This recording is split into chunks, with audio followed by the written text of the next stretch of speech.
नमस्कार, मी सागर जोशी. TV9 मराठीमध्ये आपलं स्वागत. आणि बातमीपत्रात आता घेणार आहोत विविध क्षेत्रातील महत्त्वाच्या बातम्यांचा वेगवान आढावा सुपरफास्ट 50 बातम्यांमधून. राज्यामध्ये अतिवृष्टीमुळे 1,70,000 हेक्टरवरील पिकांचं नुकसान. जुलै आणि ऑगस्टमध्ये झालेल्या अतिवृष्टीमुळे सर्वाधिक विदर्भाला फटका. मुख्यमंत्री शिंदे आणि फडणवीसांकडून शेती नुकसानीची पाहणी. लातूरच्या उदगीर तालुक्यातील लोहारा गावामध्ये शिंदे फडणवीस यांच्याकडून पाहणी. 2 ते 3 दिवसात पंचनामे पूर्ण करण्याचे आदेश. कृषी मंत्री धनंजय मुंडे यांच्याकडून परभणीतील नुकसानग्रस्त भागाची पाहणी. सरसकट पंचनामे करून शेतकऱ्यांना तातडीनं मदत देण्याच्या सूचना. नुकसानग्रस्त शेतकऱ्यांच्या बांधावरून जरांगेंचा थेट कृषी मंत्री धनंजय मुंडेंना फोन. जालन्याच्या घनसावंगीमध्ये जरांगे यांच्याकडून नुकसानग्रस्त भागाची पाहणी. रविकांत तुपकर यांच्याकडून नुकसानग्रस्त भागाची पाहणी. शेतकऱ्यांना धीर देत शासनाकडे तात्काळ मदतीची मागणी.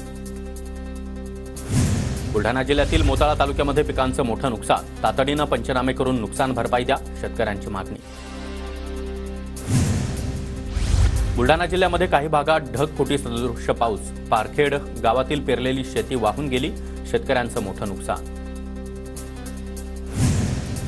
बीडच्या परळी तालुक्यामध्ये खरीपातील 55 हेक्टर क्षेत्र बाधित. पीक विम्याच्या जाचकाटीनं शेतकरी त्रस्त, शेतकरी हवालदिल.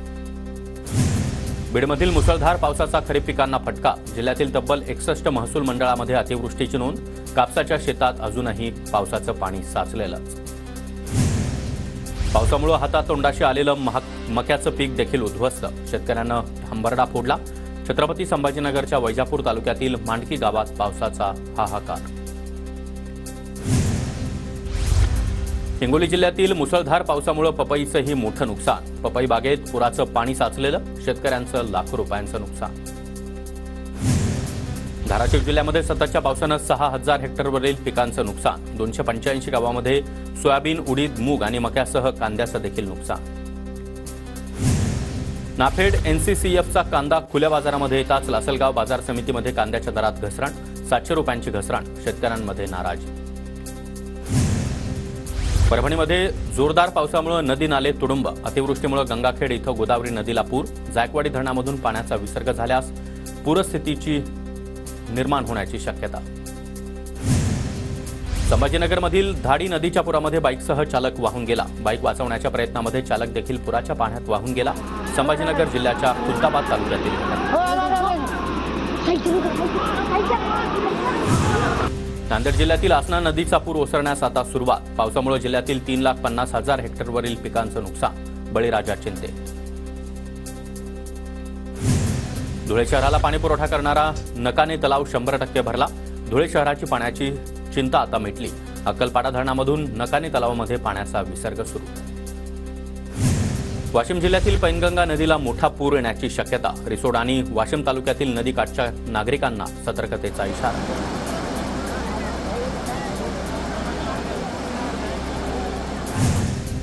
बीड जिल्ह्यातील माजलगाव धरण 22% भरलं. मुसळधार पावसामुळे जिल्ह्यातील पाण्याची चिंता मिटली.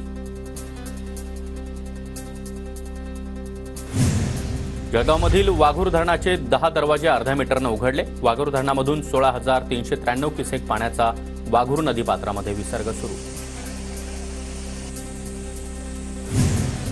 जळगावच्या हातनूर धरणाची 24 दरवाजे उघडले. धरणामधून 1,18,000 क्युसेकनं तापी नदीपात्रामध्ये पाण्याचा विसर्ग.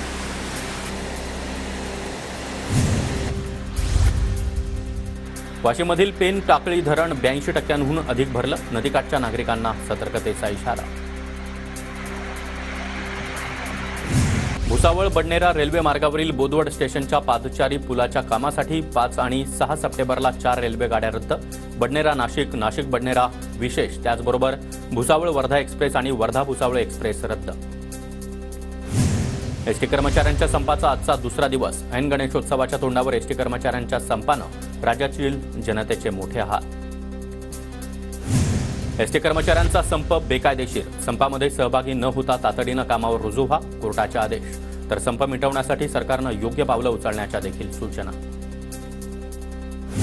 सिंधुदुर्गमध्ये एसटी संप दुसऱ्या दिवशी अधिक तीव्र. आज 130 पैकी 66 फेऱ्या रद्द. चाकरमानी आणि विद्यार्थ्यांचे मोठे हाल. यवतमाळमध्ये एसटी कर्मचाऱ्यांच्या संपामुळे प्रवाशांचे हाल. जिल्ह्यातील एसटीच्या अनेक फेऱ्या रद्द.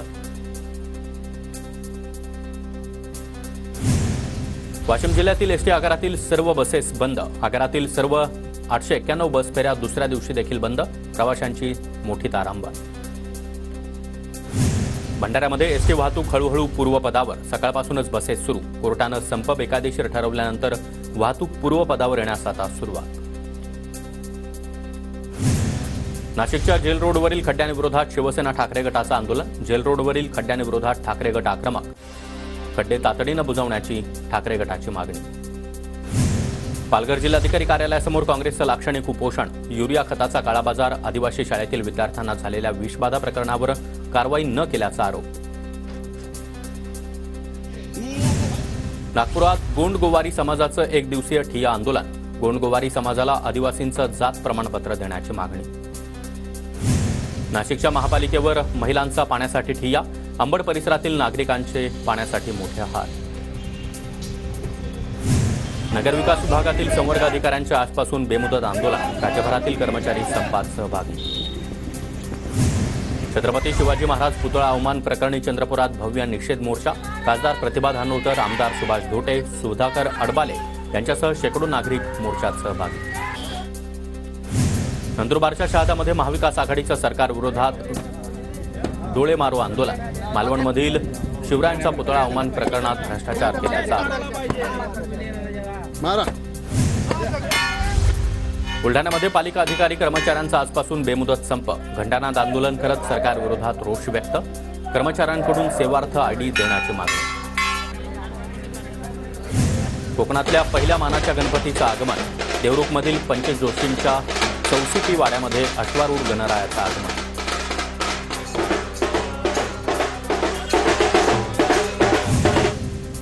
अमरावतीच्या तिवसामध्ये महिला शेतकऱ्यांचा बैलपोळा साजरा. काँग्रेस नेत्या यशोमती ठाकूर यांच्याकडून कार्यक्रमाचं आयोजन. कमरेला ढोलकी बांधत यशोमती ठाकूर थिरकले. नाशिक शहरातील खड्ड्यांच्या मुद्द्यावरून भाजप आमदार राहुल ढिकले आक्रमक. महानगरपालिका आयुक्तांसह संबंधित विभागाच्या अधिकाऱ्यांना धारेवर धरलं. सातारा जिल्ह्यामध्ये पोलीस अधीक्षक समीर शेख यांच्याकडून 600 जणांवर तडीपारीची कारवाई. गणेशोत्सवाच्या पार्श्वभूमीवर कोणताही अनुचित प्रकार घडू नये यासाठी पोलीस प्रशासनाकडून खबरदारी. पुण्यामध्ये नोंदणी आणि मुद्रांक विभागामध्ये पैसे घेतल्याचा काँग्रेसचे सरचिटणीस रोहन सुरवसे यांचा आरोप. विभागामध्ये पैसे घेतानाचा व्हिडिओ व्हायरल. पैसे घेऊन बोगस दस्त नोंदणी करत असल्याचा आरोप.